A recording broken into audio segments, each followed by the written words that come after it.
नमस्कार दोस्तों, कैसे हैं आप लोग। मेरा नाम सौरभ कुमार है और मैं आप लोग को यहाँ पर स्पेक्ट्रम किताब से जो है आधुनिक भारत का इतिहास पढ़ा रहा हूँ, जो कि आपका इस किताब से हम लोग जो है जितना भी चैप्टर में सारांश दिया गया, समरी दिया गया, हर चैप्टर के आखिरी में चैप्टर का जो निचोड़ दिया गया है उसको पढ़ रहे हैं, सारांश को, समरी को पढ़ रहे हैं। ठीक है, तो आज हम पढ़ने जा रहे हैं चैप्टर नंबर 2 का। ठीक है, तो आधुनिक भारत का इतिहास स्पेक्ट्रम किताब से।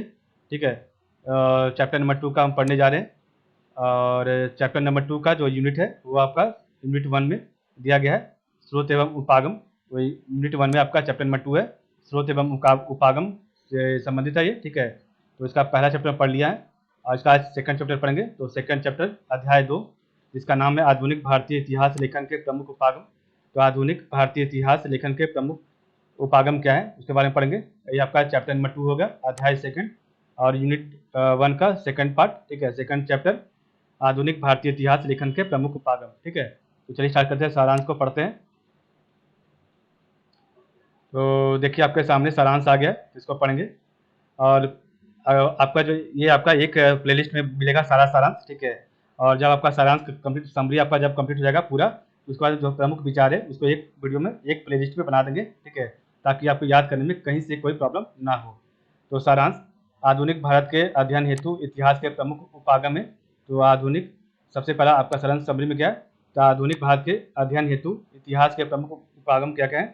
तो James Mill, Elphinstone, B A. Smith एवं अन्य जैसे इतिहासकारों एवं लेखकों द्वारा प्रस्तुत औपनिवेशिक उपागम ने भारत को अवरुद्ध एवं पिछड़े समाज एवं सभ्यता के तौर पर चित्र किया, और जबकि अपने देश ब्रिटेन की को गौरवशाली रूप में प्रस्तुत किया।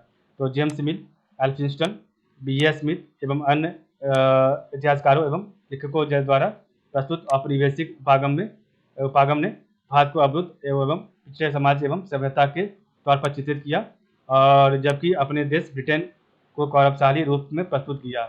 इस उपागम ने भारत का ब्रिटिश द्वारा औपनिवेशीकरण को न्यायोचित ठहराया था।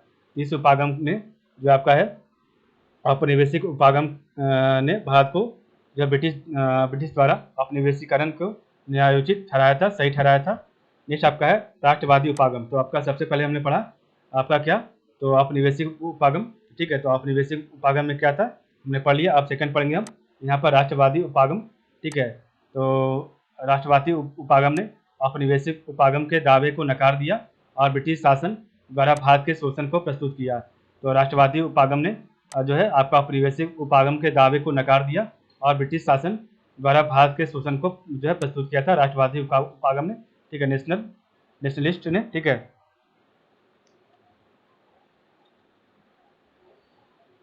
नेक्स्ट आपका मार्क्सवादी उपागम। तो मार्क्सवादी उपागम क्या कहता है, तो मार्क्सवादी उपागम ने भारत में इतिहास लेखन की कला को प्रभावित किया। मार्क्सवादी उपागम ने औपनिवेशिक और साथ ही साथ राष्ट्रवादी उपागम की मूलभूत कमजोरियों को सामने रखा था। तो आपका जो है मार्क्सवादी उपागम ने क्या कहा है, तो मार्क्सवादी उपागम ने भारत में इतिहास लेखन की कला को प्रभावित किया, और मार्क्सवादी उपागम ने जो है औपनिवेशिक और साथ ही साथ राष्ट्रवादी उपागम की मूलभूत कमजोरियों को सामने रखा। नेक्स्ट आपका है फोर्थ है संप्रदायवादी उपागम। तो संप्रदायवादी उपागम, तो संप्रदायवादी उपागम ने जो मध्यकालीन भारत के औपनिवेशिक इतिहास लेखन पर आधारित था, हिंदू और मुस्लिम को दो भिन्न समूहों के रूप में देखा जो अस्थायी रूप से शत्रु शिविरों में विभाजित थे। ठीक है, तो संप्रदायवादी उपागम ने क्या कहा है, तो जो मध्यकालीन भारत के औपनिवेशिक इतिहास लेखन पर आधारित था, हिंदू और मुस्लिम को दो भिन्न समूहों के रूप में देखा था जो अस्थायी रूप से शत्रु शिविरों में विभाजित था। कैम्ब्रिज उपागम, तो आपका कैम्ब्रिज उपागम क्या कहता है, तो ये आपका 55 नंबर कैम्ब्रिज उपागम ने भारतीयों के बीच अंतर विरोधों को देखा, न कि साम्राज्यवाद और भारतीय लोगों के बीच। ठीक है, तो कैम्ब्रिज उपागम ने भारतीयों के बीच अंतर विरोधों को देखा, न कि साम्राज्यवाद और भारतीय लोगों के बीच में। ठीक है,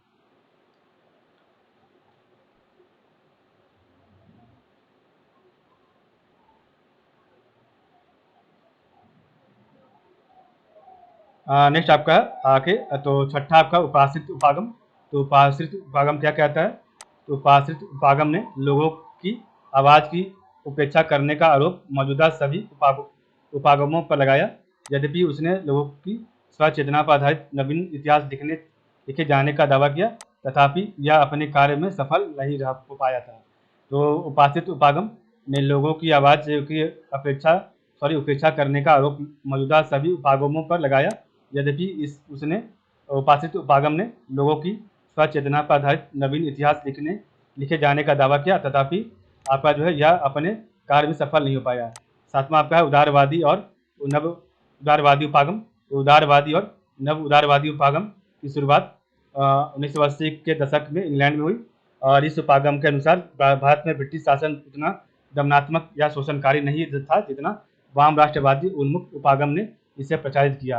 इसके प्रस्तावकों में पैट्रिक ओब्राइन, केन हॉपकिंस एवं हैटनबैक प्रमुख थे। तो आपका जो है उदारवादी और नव उदारवादी उपागम की शुरुआत 1980 के दशक में इंग्लैंड में हुई। इस उपागम के अनुसार भारत में ब्रिटिश शासन उतना दमनात्मक या शोषणकारी नहीं था जितना वाम राष्ट्रवादी उन्मुख उपागम ने इसे प्रचारित किया। इसके प्रस्तावकों में पैट्रिक ओब्राइन, केन हॉपकिंस एवं हैटनबैक प्रमुख थे।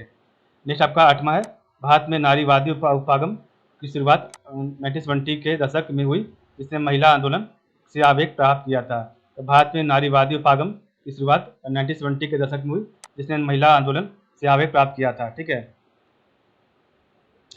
तो अब हम एक रिवाइज करेंगे। तो सबसे पहला आपका था औपनिवेशिक उपागम। तो आधुनिक भारत के अध्ययन हेतु इतिहास के प्रमुख उपागम तो James Mill, Elphinstone, B.A. Smith एवं अन्य इतिहासकारों एवं लेखकों द्वारा जो है प्रस्तुत औपनिवेशिक उपागम ने भारत को अवरुद्ध एवं पिछड़े समाज एवं सभ्यता के तौर पर चित्रित किया, और जबकि अपने देश ब्रिटेन को गौरवशाली रूप से में प्रस्तुत किया।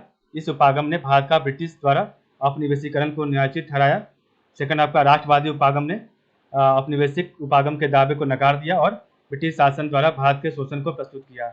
मार्क्सवादी उपागम ने भारत में इतिहास लेखन की कला को प्रभावित किया। मार्क्सवादी उपागम ने औपनिवेशिक और साथ ही साथ राष्ट्रवादी उपागम की मूलभूत कमजोरी को सामने रखा। चौथा आपका संप्रदायवादी उपागम ने जो मध्यकालीन भारत की औपनिवेशिक इतिहास लेखन पर आधारित था, हिंदू और मुस्लिम को दो भिन्न समूहों के रूप में देखा जो अस्थायी रूप से शत्रु शिविरों में विभाजित थे। कैम्ब्रिज उपागम ने भारतीयों के बीच अंतर्विरोधों को देखा, न कि समाजवाद और भारतीय लोगों के बीच में। छठा उपासित उपागम ने लोगों की आवाज़ की उपेक्षा करने का आरोप मौजूदा सभी उपागमों पर लगाया। यद्यपि उसने लोगों की स्वचेतना पर आधारित नवीन इतिहास लिखे जाने का दावा किया, तथापि यह अपने कार्य में सफल नहीं हो पाया। उदारवादी और नव उदारवादी उपागम की शुरुआत 1980 के दशक में इंग्लैंड में हुई। इस उपागम के अनुसार भारत पर ब्रिटिश शासन उतना दमनात्मक या शोषणकारी नहीं था जितना वाम राष्ट्रवादी उन्मुख उपागम ने इसे प्रचारित किया। इसके प्रस्तावकों में पैट्रिक ओब्राइन, कैन हॉपकिंस एवं हैटनबैक प्रमुख थे। आठवां है भारत में नारीवादी उपागम की शुरुआत 1970 के दशक में हुई, जिसने महिला आंदोलन से आवेग प्राप्त किया था। ठीक है, इस प्रकार हमने पढ़ा आज का वीडियो। तो आज के लिए बस इतना ही। आप लोग का बहुत बहुत धन्यवाद।